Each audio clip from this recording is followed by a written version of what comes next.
এইটো খবৰটো লাভ কৰাৰ পিছত মই এটা কথা ভাবিছোঁ যে মানৱীয় প্ৰমূল্যবোধ কথাটো আমাক অতি প্ৰয়োজন।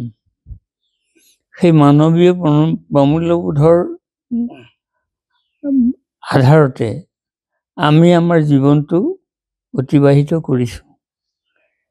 ৰাইজৰ লগত, সমাজৰ লগত আমাৰ আৱশ্যকীয় প্ৰত্যেকটো ক্ষেত্ৰতে লগভাগ লাগি আমি ৰাইজৰ মাজতে সোমাই আছোঁ আৰু সেইদৰে আমাৰ প্ৰদেশখন, আমাৰ দেশখনৰো যথেষ্টখিনি গণ্যমান্য লোকৰ লগত আমাৰ যোগাযোগ হৈছে আৰু সেইদৰে সমগ্ৰ ভাৰতবৰ্ষতো আমি আমাৰ সত্ৰীয়া পৰম্পৰা যিটো গুৰুজনে দেখুৱাই থৈ গ'ল, সেই পৰম্পৰাটোৰ নৃত্য, গীত, বাদ্য, শিল্প, সংস্কৃতিৰ সম্পৰ্কত আমি সমগ্ৰ ভাৰতবৰ্ষতেই আমাৰ জীৱনকালত বহুতখিনি কাৰ্য আমি ৰাইজৰ প্ৰদৰ্শনৰ কাৰণে নহয়, আমাৰ সংস্কৃতিটো, গুৰুজনে দিছে যে সংস্কৃতিটো বিস্তাৰৰ কাৰণে আমি সেইখিনি কৰি মেলি আহিছোঁ।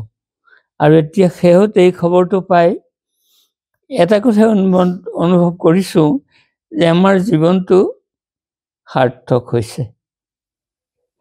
সেইটো পাই মনত এটা আমাৰ আনন্দ হৈছে আৰু সেই আনন্দটো ভগৱন্তৰ চৰণতে পুনৰ অৰ্পণ কৰি আমি ভৱিষ্যতৰ কাৰণে আমাৰ বয়স এতিয়া হৈছে আৰু কিমান দিন ৰাখে ভগৱন্তৰ কৃপাতে যাতে আমি কোনো কষ্ট নোপোৱাকৈ জীৱনটো কটাব পাৰোঁ, তাৰ কাৰণে তাৰ চৰণত প্ৰাৰ্থনা ধৰিছোঁ।